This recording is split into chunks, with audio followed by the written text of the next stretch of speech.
जय Hind. Class 12 maths में अभी हम लोग रिलेशन एंड फंक्शन को पढ़ रहे हैं। और अगर आपको याद होगा तो पिछले दो वीडियो के माध्यम से हम लोग रिलेशन को जान चुके हैं। रिलेशन के पहले वीडियो में हमने आप लोगों को बहुत सारे डेफिनेशन को बताया, रिलेशन क्या होता है इसके बारे में बताया। और दूसरे वीडियो में आप लोग को हमने बताया आर.एस. अग्रवाल बुक का जो पहला एक्सरसाइज है उसके क्वेश्चन नंबर 1 से लेकर 5 तक हमने सॉल्व किया। तो आज इस वीडियो के माध्यम से उसके आगे के प्रॉब्लम को सॉल्व करेंगे। आर.एस. अग्रवाल बुक का जो पहला एक्सरसाइज है रिलेशन में, उसके क्वेश्चन नंबर 6 से लेकर और उसके बाद वाले कुछ प्रॉब्लम को हम लोग देखेंगे। तो आज हम लोग कौन कौन सा प्रॉब्लम को सॉल्व करने वाले हैं, इसको हम लोग चलिए एक बार बुक पर नज़र डाल लेते हैं। इस आर.एस. अग्रवाल बुक का रिलेशन का जो पहला एक्सरसाइज है उसके क्वेश्चन नंबर 6 से लेकर 11 तक के सॉल्यूशन को इस वीडियो के माध्यम से हम लोग देखने जा रहे हैं। तो आइए हम लोग शुरू करते हैं। 6 को तो क्वेश्चन नंबर 6 में आपका सेट ए दिया गया है और यह सेट जो है सेट ऑफ ट्रेंगल्स है, ट्रेंगल का समूह है। और इसमें एक इक्विवेलेंस रिलेशन आपको शो करना है। वो रिलेशन आपका दिया गया है कि ट्रेंगल 1 और ट्रेंगल 2 इस तरह से कनेक्टेड है कि आपका ट्रेंगल 1 सिमिलर टू ट्रेंगल 2 हो जाए। तो जनरली हम लोग ये चीज़ जानते हैं, पिछले वीडियो में भी हमने डिस्कस किया था कि इक्विवेलेंस रिलेशन होने के लिए उसको रिफ्लेक्सिव भी होना है, सिमेट्रिक भी होना है और ट्रांजिटिव भी होना है। तो सबसे पहले रिफ्लेक्सिव है या नहीं इसको टेस्ट करेंगे, इसका नाम देके रिफ्लेक्सिविटी। तो सबसे पहले हम लोग चेक करें, पहला नंबर रिफ्लेक्सिविटी को हम लोग चेक करते हैं।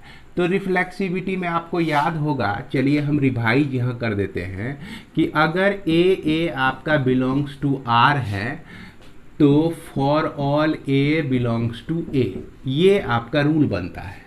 और इसी रूल के तहत हमने यहाँ पर दो ट्रेंगल लिया, एक ट्रेंगल जो कि ट्रेंगल 1 लिया जो बिलोंग कर रहा है ए में, और क्या है कि यह ट्रेंगल 1 जो है और ट्रेंगल 1 एक दूसरे से रिलेटेड होगा और इसको हम लोग दिखाने में कामयाब हो जाए कि ट्रेंगल 1 जो है का रिलेशन ट्रेंगल 1 से है। तो इसको दिखाने में कामयाब कैसे होंगे भैया? तभी होंगे कामयाब जब हम इसको बता सके कि यह ट्रेंगल 1 और ट्रेंगल 1 जो है एक दूसरे के सिमिलर हैं। ये कहा कि रिलेशन तभी बनेगा जबकि दोनों सिमिलर होगा, ये कंडीशन है। तो ये दोनों सिमिलर है। अब यहाँ पर सोचिए ज़रा सा कि एक ही तरह का ट्रेंगल जो है खुद का जो है, कोई भी ट्रेंगल खुद का कन्ग्रुएंट होता है। ये क्लास 9 से पढ़ते आ रहे हैं कि any triangle is congruent to itself. अगर कन्ग्रुएंट है तो निश्चित रूप से वो सिमिलर तो होगा ही, लेकिन सारे सिमिलर ट्रेंगल जो होता है वो कन्ग्रुएंट नहीं होते हैं। तो कोई भी ट्रेंगल खुद का कन्ग्रुएंट होता है, यानी सर्वांगसम जब होता है तो सिमिलर भी होगा, कहने का मतलब समरूप भी होगा। तो इसलिए हम इसको क्या लिख सकते हैं, यह जो स्टेटमेंट हो गया ट्रू हो गया। इट मीन्स क्या हो गया कि ट्रेंगल 1 और ट्रेंगल 2 जो है, ट्रेंगल 1 जो है belongs to R for all triangle 1 belongs to आपका ए। अब ये चीज़ जो है ट्रेंगल 1 के लिए अगर ट्रू है तो ट्रेंगल 2 के लिए भी ट्रू है, ट्रेंगल 3 के लिए भी ट्रू है। तो इस तरह से हम क्या कह सकते हैं कि so R is reflexive. R is जो है आपका क्या हो जाएगा, रिफ्लेक्सिव रिलेशन हो जाएगा। अब दूसरा हमको देखना है कि यह सिमेट्रिक है कि नहीं। तो सिमेट्रिक को देखने के लिए हम यहाँ पर दो ट्रेंगल लेते हैं और इसको लेते हैं ए से, जो कि इसका जन्मदाता है सेट ए से ही सारा ट्रेंगल लिया गया है। अब यहाँ पर सोचते हैं कि क्या ट्रेंगल 1 और ट्रेंगल 2 अगर R का एलिमेंट होगा, किसी इस रिलेशन R का अगर यह एलिमेंट होगा तो यह निश्चित रूप से दोनों ट्रेंगल जो है आपका क्या हो जाएगा, सिमिलर हो जाएगा।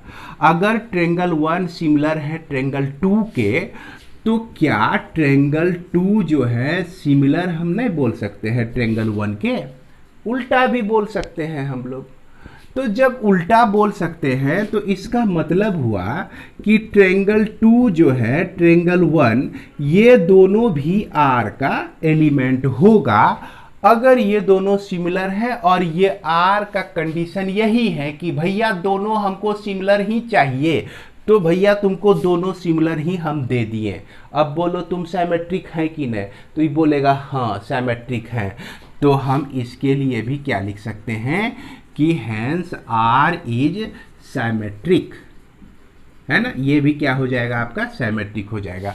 अब तीसरा हमको चेक करना है, ट्रांजिटिविटी को चेक करना है। तो इसके लिए हम 3 ट्रेंगल लेते हैं, ट्रेंगल 1, ट्रेंगल 2, ट्रेंगल 3। 3 ट्रेंगल लिए और तीनों को बोले कि तुम जो है किस में एग्जिस्ट कर रहा है, ए में, क्योंकि क्वेश्चन 6 में ए ही दिया गया है, ए से ही सेट है ट्रेंगल का। अगर यहाँ पर ट्रेंगल 1 जो है आपका ट्रेंगल 2 से रिश्ता बनाता है और ट्रेंगल 2 जो है ट्रेंगल 3 से रिश्ता बनाता है, तो ये रिश्ता तभी संभव है जब इस कंडीशन को फॉलो करेगा, यानी कि ट्रेंगल 1 जो है सिमिलर टू ट्रेंगल 2 होना चाहिए और ट्रेंगल 2 जो है सिमिलर टू ट्रेंगल 3 होना चाहिए। अब इस दोनों से सोचिए, ये लॉजिक आपका सोचिए, ये आपको क्या कह रहा है, अगर ट्रेंगल 1 ट्रेंगल 2 के सिमिलर है तो ट्रेंगल 2 भी आपका ट्रेंगल 3 के सिमिलर है।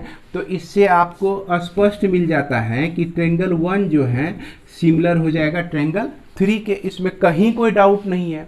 तो जब डाउट नहीं है तो इसका मतलब हुआ कि ट्रेंगल 1 और ट्रेंगल 3 जो है एलिमेंट हो गया आपका R का। तो अंतिम में अगर आप चाहें थोड़ा सा लिखना चाहें कि सो ट्रेंगल 1 ट्रेंगल 2 यदि आपका एलिमेंट है R का, और ट्रेंगल 2 और ट्रेंगल 3 जो है ये आपका R का, ये दोनों भी रिलेटेड हैं, है ना, तो निश्चित रूप से ट्रेंगल 1 और ट्रेंगल 3 भी जो हो जाएगा यह दोनों भी आपस में रिलेटेड होगा। तो इसलिए हम कह सकते हैं कि R इज ट्रांजिटिव रिलेशन, है ना। अब देख रहे हैं क्या कि यहाँ देख रहे हैं कि हियर R इज रिफ्लेक्सिव, है ना, कॉमा सिमेट्रिक भी हैं, और क्या है भैया ट्रांजिटिव भी है। Hence R is equivalence relation, इसीलिए R जो है आपका इक्विवेलेंस रिलेशन हो जाएगा। अब चाहे तो इसे अपनी कॉपी में लिख सकते हैं, क्लियर है। तो अब आइए हम लोग देखते हैं क्वेश्चन नंबर 7 को। तो क्वेश्चन नंबर 7 में जैसा कि कह रहा है कि R ordered pair of A B such that A B belongs to Z. तो जेड यहाँ पर जो आप देख रहे हैं ये किसका सिंबल है, आपको याद ही होगा, जेड का मतलब होता है इंटीजर्स। कहने का मतलब -∞ से लेकर इसके बीच के सारे नंबर, फिर -2 -1 0 1 2 3 से लेकर इन्फिनिटी तक, ये आपका जेड को रिप्रेजेंट करता है। अब इसमें क्या कहता है कि कोई भी दो नंबर का सम अगर इवन होता है तो यह रिलेशन आपका बनता है, तभी बन सकता है। जब जैसे देखिए कि अगर 1 + 3 करते हैं तो 4 होता है, यानी कि 1 3 जो है आपका इस रिलेशन का मेंबर है। अगर हम 1 + 2 करते हैं तो ये 3 होता है, तो यह 1 और 2 जो है आपका इस रिलेशन का मेंबर नहीं है। तो उम्मीद करते हैं समझ गए होंगे।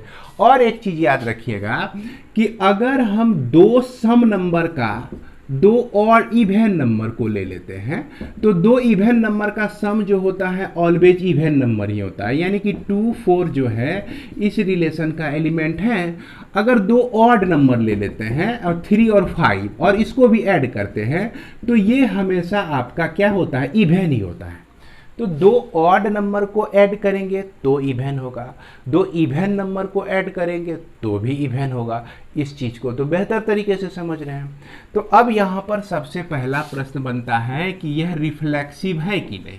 तो रिफ्लेक्सिविटी को चेक करना है और इसमें हम लोग मान लेते हैं लेट ए बिलोंग्स टू, यह जो आपका जेड है, जेड का कोई मेंबर है, यानी कि इसमें से कोई भी एक नंबर हम उठा लिए यहाँ पर और बताएं कि ए जो है आर का एलिमेंट तभी होगा जब ए प्लस ए जो है आपका क्या हो जाएगा, इवन हो जाएगा। तो इवन होगा ही, ऐसा बहुत सारे नंबर का पेयर मिलता है। यहाँ पर आप सपोर्ट के लिए लिख सकते हैं as we know that sum of any two same odd और इवन नंबर है ना, ऑलवेज इवन, ऑलवेज इवन। वो क्या होता है भैया, हमेशा इवन ही होता है, इसमें कोई डाउट नहीं है। तो इसके बावजूद आप ऐसे भी लिख सकते हैं a प्लस ए क्या हो गया, 2a हो गया।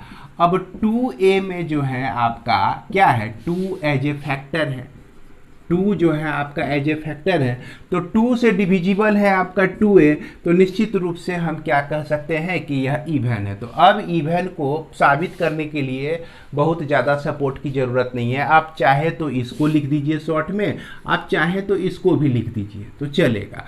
इसलिए हम देखते हैं कि अगर ए बिलोंग्स टू आर होता है तो सभी के लिए ए बिलोंग्स टू ए, मतलब कि ऐसी स्थिति में है ना, माफ करेंगे इसको थोड़ा सुधार लेंगे, for all A belongs to A that is R is क्या हो जाएगा आपका, रिफ्लेक्सिव रिलेशन हो जाएगा, रिफ्लेक्सिव रिलेशन हो जाएगा। क्लियर है। इसके बाद हम लोग दूसरा देखते हैं सिमेट्रिक यह है कि नहीं। तो सिमेट्रिक होने के लिए हमको ए और बी दो एलिमेंट चाहिए। अगर ए बी जो है आपका रिलेटेड हो आर से, तो इसका मतलब हुआ कि a प्लस बी जो है आपका इवन हो जाएगा। अगर a प्लस बी दोनों का सम जो है अगर इवन है, तो हम लोग जानते हैं कि सम ऑफ टू नंबर जो होता है कम्यूटेटिव लॉ को होल्ड करता है। तो इसका मतलब हो गया कि b प्लस a जो है यह भी आपका क्या हो जाएगा, इवन हो जाएगा।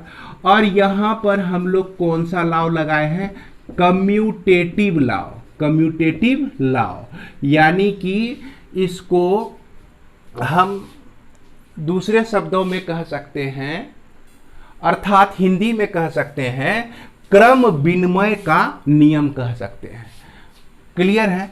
अब ये देखिए, जब ये भी इवन हो गया तो इससे क्या मिला, बी और ए जो हैं रिलेटेड बिलोंग्स टू आर हो गया।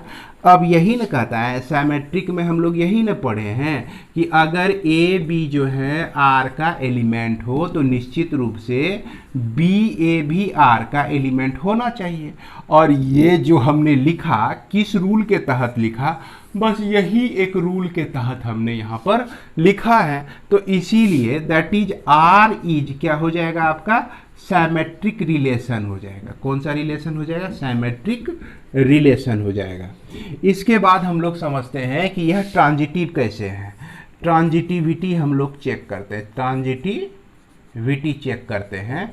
तो इसके लिए हम क्या लेंगे, ए बी सी तीन एलिमेंट ले लेंगे। अगर ए बी जो है आपका रिलेटेड है आर से और बी सी भी रिलेटेड है आपका आर से, तो इसका मतलब हुआ कि a plus B is even हो जाएगा और उसके बाद b plus C is even हो जाएगा। यह दोनों आपका इवन हो जाएगा।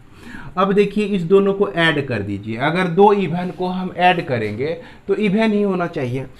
तो यह a प्लस बी प्लस सी, यानी कि यह हो गया a plus C plus 2b हो गया। यह भी क्या हो गया आपका, इवन ही हो गया। अब इसमें सोचिए कि a plus C plus 2b है आपका इवन, और इस इवन में अगर इवन नंबर को हम हटा देते हैं तो बचता क्या है, इवन नंबर ही। अब जैसे देखिए आपका 6 है और 6 में इवन नंबर को हम माइनस कर दिए तो क्या बचा, इवन नंबर ही। 8 है, 8 में हमने इवन नंबर को घटा दिया तो क्या बचा, हमको इवन नंबर ही बचा। उसी तरह से यहाँ 2 भी जो है आपका कैसा नंबर है, इवन नंबर है। अब इसको हम हटा दिए तो इसका मतलब क्या हो गया, a plus C is even, यह भी आपका क्या हो जाएगा, इवन हो जाएगा। तो इसका मतलब क्या हो गया कि ए सी जो है आपका बिलोंग्स टू आर हो जाएगा। इसका मतलब क्या हो जाएगा, ए सी बिलोंग्स टू आर हो जाएगा। तो इस तरह से हम लोग इम्प्लाइज दैट, इस तरह से हम लोग देखते हैं क्या कि अगर A B belongs to R है और B C belongs to R है तो इससे हमको क्या मिल जाता है, A C belongs to R. और एक चीज़ यहाँ पर थोड़ा सा सुधार कर लेंगे, यहाँ बराबर नहीं यूज करके सिर्फ आप लोग जो है इम्प्लाइज दैट यूज कीजिए। थोड़ी सी मेरी भी गलती हो गई थी, गलती हुई और इसको सुधार दिए तो आप लोगों को ज़्यादा दिमाग में रहेगा, ज़्यादा याद रहेगा। हमेशा हम लोगों को क्या यूज करना है, इम्प्लाइज दैट यूज करना है। तो उम्मीद करते हैं कि इसे आप लोग समझ गए होंगे। और अंत में लिख देंगे कि यह जो रिलेशन है रिफ्लेक्सिव है, सिमेट्रिक है और ट्रांजिटिव है, therefore it is equivalence relation. इसको आप लोग जरूर लिख लीजिएगा। अब हम लोग देखते हैं क्वेश्चन नंबर 9 को। तो क्वेश्चन नंबर 9 में क्या कह रहा है कि S with the set of all real number, यह S जो है आपका रियल नंबर है ना। तो रियल नंबर क्या क्या होते हैं यह आप लोग भली भांति जानते हैं, इसको हमको बताने की ज़रूरत नहीं है।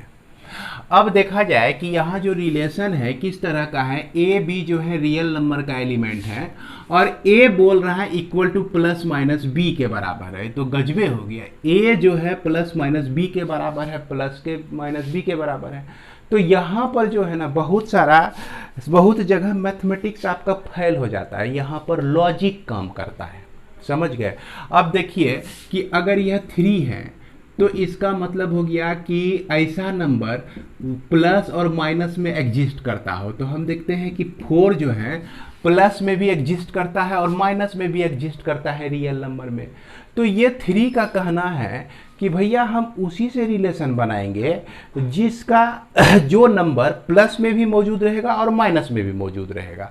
तो यहाँ पर 3 जो है 4 से आपका रिलेशन बना सकता है, यानी कि 3 और 4 जो है इस रिलेशन का एलिमेंट हो सकता है। अब मान लीजिए कि आपका 8 है, तो 8 कह रहा है कि जो नंबर प्लस में भी मौजूद होगा माइनस में भी मौजूद होगा उसके साथ हम रिलेशन बना लेंगे। तो यहाँ पर जो है प्लस में 8 भी मौजूद है, माइनस में 8 भी मौजूद है इस रियल नंबर में। तो इसका मतलब जो है 8 और 8 जो है रिलेशन आपका बना लेगा।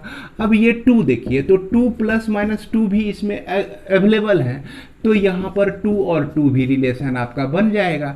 तो इसी तरह का कॉन्सेप्ट लॉजिक यहाँ पर दिया गया है, इसी लॉजिक के आधार पर आपको यहाँ पर प्रूव करना है कि यह आपका इक्विवेलेंस रिलेशन है।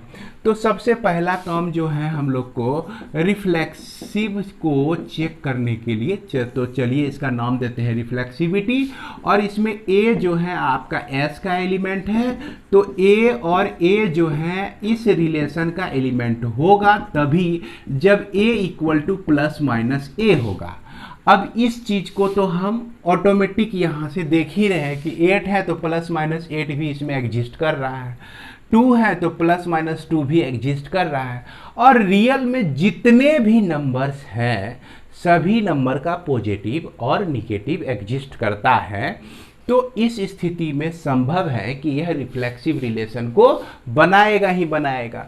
तो यहाँ पर क्या लिख देंगे कि विच इज ट्रू, जो कि सत्य है इस कंडीशन के लिए। इसलिए हम क्या कह सकते हैं कि R is reflexive relation. R जो है आपका कैसा रिलेशन हो जाएगा, रिफ्लेक्सिव रिलेशन हो जाएगा। अब देखिए सिमेट्रिक रिलेशन के लिए, सिमेट्रिक के लिए हम देखते हैं कि A और B 2 एलिमेंट हम लोग लेते हैं S से। अब इसके बाद A और B जो हैं अगर यह R का एलिमेंट है तो यहाँ पर A equal to plus minus B होना चाहिए। अब A equal to plus minus B है तो क्या B भी तो खोज सकता है कि भैया हम बी है, और वैसे से हम रिलेशन बना सकते हैं जो प्लस में भी मौजूद हो माइनस में भी मौजूद हो। तो ए कहेगा कि हम जो है प्लस और माइनस दोनों में है, तो बी कहेगा कि आ जाओ हम रिलेशन तुमसे बना लेंगे। तो ऐसा तो हम लिख ही सकते हैं, कहीं कोई दिक्कत नहीं है। तो इसका मतलब हुआ कि बी ए भी जो है इस रिलेशन का एलिमेंट है। जब इस रिलेशन का एलिमेंट है तो इसको इसलिए हम लोग क्या कह सकते हैं, आर इज साइमेट्रिक रिलेशन कह सकते हैं। क्लियर है। अब इसके बाद ट्रांजिटिव रिलेशन के लिए देखिए, ट्रांजिटिव रिलेशन के लिए तो इसमें ए बी और सी तीन एलिमेंट उठाएंगे हम लोग एस से। ये एस से जो है तीन एलिमेंट उठाएंगे और कहेंगे कि ए बी जो है एगो रिलेशन हमरा बनाता है और इसके साथ बी जो है सी के साथ रिलेशन बनाता है। तो इसका मतलब हुआ कि A equal to plus minus B और B equal to plus minus C. तो a equal to plus minus C क्यों नहीं हो सकता है? सी तो कहेगा कि हम भैया इस रियल नंबर के अंदर में प्लस में भी मौजूद है और माइनस में भी मौजूद है, तो हमरे साथ a क्यों नहीं रिलेशन बना सकता है? तो बना ही सकता है। तो इसलिए हम फाइनली ये ए सी जो है इसको भी R का एलिमेंट कह सकते हैं। तो इस तरह से हमको क्या मिला कि यह R, so R is transitive relation, transitive relation हो गया। अब देखिए कि हियर यहाँ पर जो है R इज रिफ्लेक्सिव, क्या है? रिफ्लेक्सिव भी है, साइमेट्रिक भी है, साइमेट्रिक भी है एंड ट्रांजिटिव भी है, ट्रांजिटिव भी है। Therefore hence R is equivalence relation, R is equivalence balance relation. R जो है आपका कैसा रिलेशन हो गया? इक्विवेलेंस रिलेशन हो गया। तो उम्मीद करते हैं कि समझदारी में दिक्कतदारी नहीं होगा। अब देख लीजिए, इसको उतारना चाहते हैं तो आप लोग उतार लीजिए। अगला क्वेश्चन जो है आपका क्वेश्चन नंबर 10 जो बोलता है क्या कि let S be the set of all points in a plane, let R be the relation in S defined by R equal to AB such that DAB equal to less than 2 unit or D of AB is the distance between points A and B। तो यहाँ पर क्या कहता है कि यह जो आपका सेट है ये किसी भी प्लेन में, ये प्लेन में सभी पॉइंट का कलेक्शन है। ये point C D E F point, ये सब जो है पॉइंट का कलेक्शन है ये S में।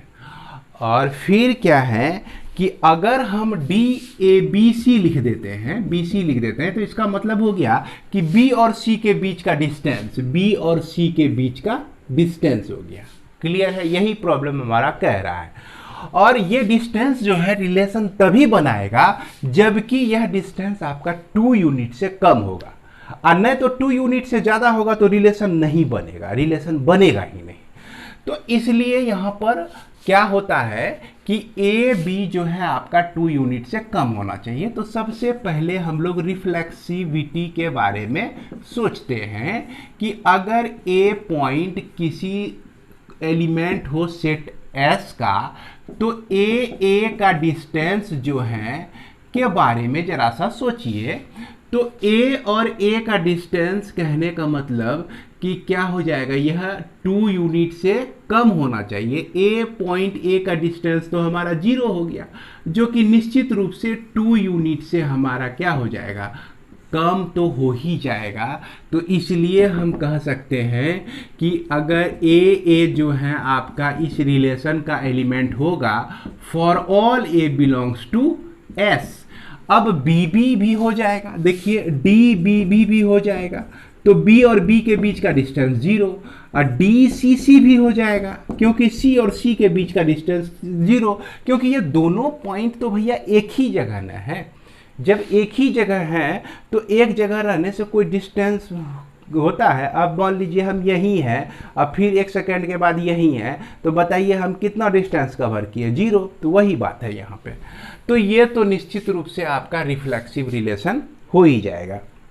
अब देखिए इसके बाद साइमेट्रिक देखते हैं, साइमेट्रिक रिलेशन देखते हैं। साइमेट्रिक रिलेशन होने के लिए हम ए और बी को लेते हैं और यह बिलोंग्स टू एस हैं। अब ए बी को जो है हम इसका एलिमेंट मानते हैं, किसका एलिमेंट मानते हैं, आर का एलिमेंट। तो थोड़ा सा यहाँ सुधार कर लेंगे, ए और ए जो है आपका आर का एलिमेंट है, तब हम इसको इतना लिख सकते हैं। ए बी जो है आर का अगर एलिमेंट है तो निश्चित रूप से डिस्टेंस बिटवीन ए बी जो होना चाहिए वो लेस देन 2 यूनिट होना चाहिए। अब डिस्टेंस बिटवीन ए बी कहिए या डिस्टेंस बिटवीन बी ए कहिए, बतवा तो बराबरे न है भैया। आप यहाँ से स्कूल जाइए, जो डिस्टेंस है, स्कूल से अपने घर आइए, जो डिस्टेंस है, डिस्टेंस थोड़े अंतर होगा जी, नहीं ना होगा। भले आप इधर उधर स्कूल से छुट्टी होने के बाद चले जाइए अपने दोस्त के जगह, चले जाइए वहाँ हाथी पहाड़ चले जाइए, तो तब तो डिस्टेंस वेरी करवे करेगा। चले जाइए आप गधा पहाड़, तो कहीं भी चले जाइएगा तो डिस्टेंस बढ़ जाएगा। लेकिन जो आपका मेन रास्ता है वो डिस्टेंस तो आपका फिक्स रहेगा। तो ये अगर 2 यूनिट है, यहाँ पर जो भी डिस्टेंस की बात हो रही है, शॉर्टेस्ट डिस्टेंस की बात हो रही है, तो यह भी 2 यूनिट से क्या होगा, आपका कम ही होगा। तो इसका मतलब क्या हो गया कि बी ए जो है यह रिलेशन आर का एलिमेंट है। तो इस तरह से आर जो है इज साइमेट्रिक रिलेशन हो जाएगा। क्या हो जाएगा, साइमेट्रिक रिलेशन हो जाएगा। क्लियर है। अब देखा जाए ट्रांजिटिविटी के बारे में क्या कहता है ये। ट्रांजिटिविटी के बारे में, अगर ए बी और सी जो है बिलोंग्स टू एस है और ए बी जो है रिलेशन आर का एलिमेंट है एंड बी सी जो है रिलेशन यह आर का एलिमेंट है। क्लियर है। अब इसका मतलब हो गया कि डिस्टेंस बिटवीन ए बी जो है लेस देन 2 यूनिट होगा और उसके बाद डिस्टेंस बिटवीन बी सी जो है आपका यह भी 2 यूनिट होगा।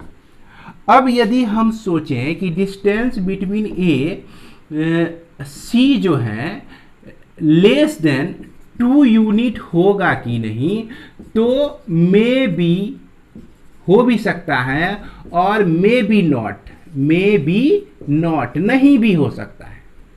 समझ गए बात को, हो भी सकता है और नहीं भी हो सकता है। जैसे देखिए कि ये कहा कि ए बी का डिस्टेंस जो है 2 यूनिट से कम है।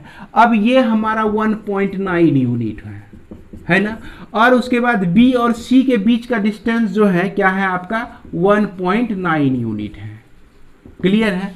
अब इस दोनों का डिस्टेंस अगर हम निकालते हैं तो 2 यूनिट से बढ़ जाएगा ये। अगर ऐसा हो कंडीशन, ऐसा भी सिचुएशन हो सकता है, ए यहाँ है, बी यहाँ है और उसके बाद मान लीजिए सी आपका यहाँ है, तो ऐसे सिचुएशन में 2 यूनिट से तो कम हो जाएगा। लेकिन ऐसा भी सिचुएशन हो सकता है ना कि ए बी से 2 यूनिट से कम है, बी सी भी 2 यूनिट से कम है, लेकिन यह ए सी जो है 2 यूनिट से ज़्यादा है।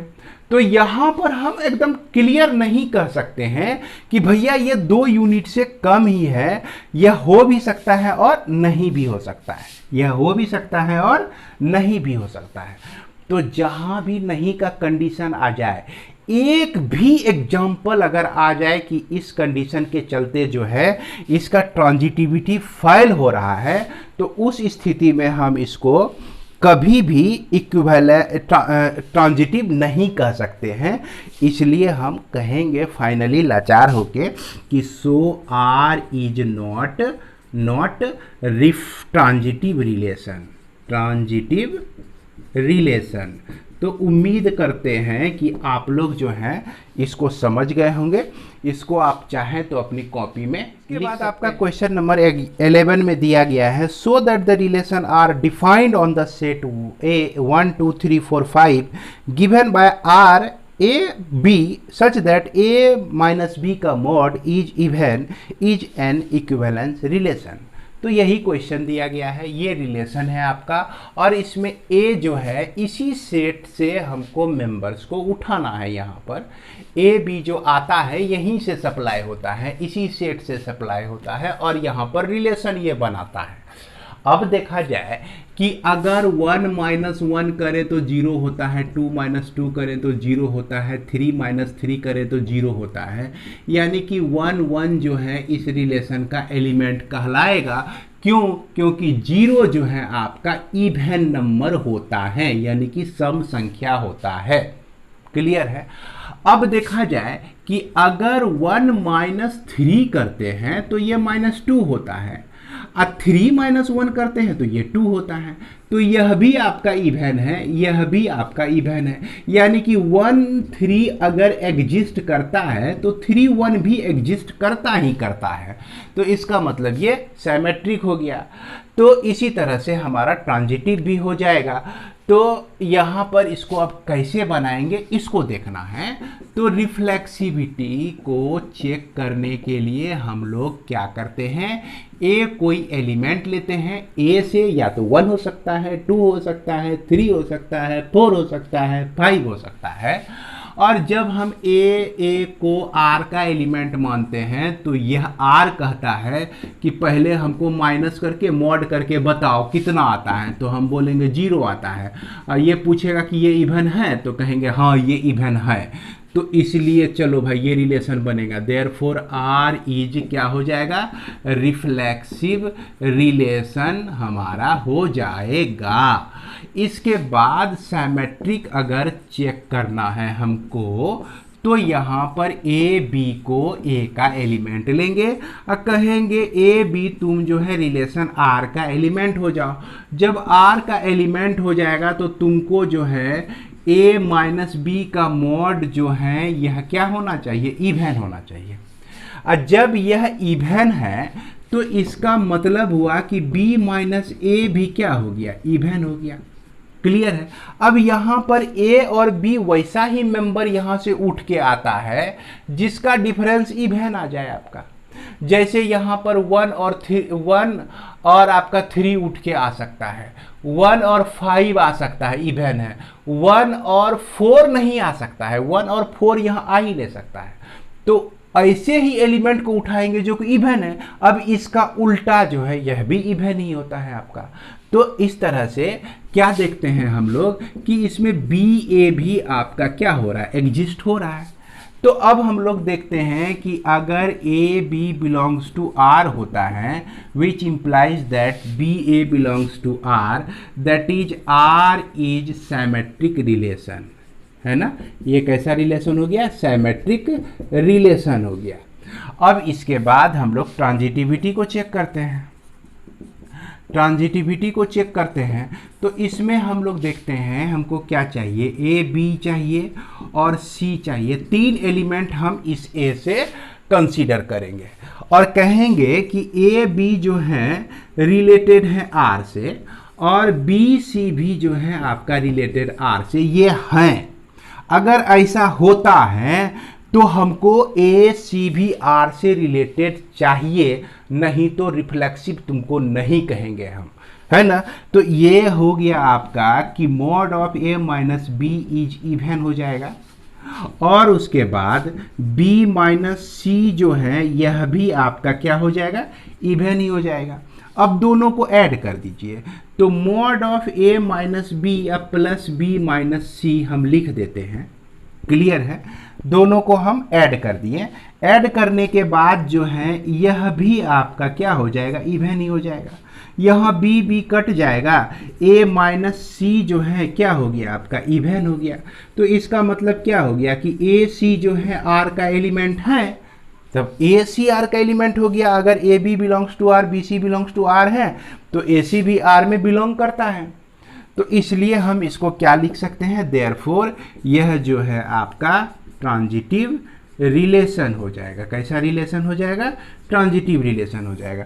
अब इसमें वही सब ऑर्डर्ड पेयर आएगा जो कि इवन बना देता है। जैसे यहाँ पर 1 3 आ सकता है, यहाँ पर आपका 3 5 आ सकता है, तो 1 और 5 आपका भी एलिमेंट होगा इस आर का। तो यहाँ पर देख रहे हैं कि R इज रिफ्लेक्सिव, सिमेट्रिक और ट्रांजिटिव है, therefore R is equivalence relation. तो इसको मैं यहीं पर विराम देता हूँ, ज़्यादा बर्डन डालना अच्छी बात नहीं है। समय मिलने पर हम एनसीईआरटी बुक के भी सारे प्रॉब्लम को सॉल्व करेंगे, और जितना भी प्रॉब्लम बताया गया आप लोगों को, तो इसको ठीक तरह से रिवाइज कीजिए और समझने का कोशिश कीजिए, ज़्यादा से ज़्यादा लिखने का प्रयास कीजिए। तो इन्हीं सब बातों के साथ इस वीडियो को विराम देता हूँ। मिलते हैं हम लोग नेक्स्ट वीडियो में। जय हिंद।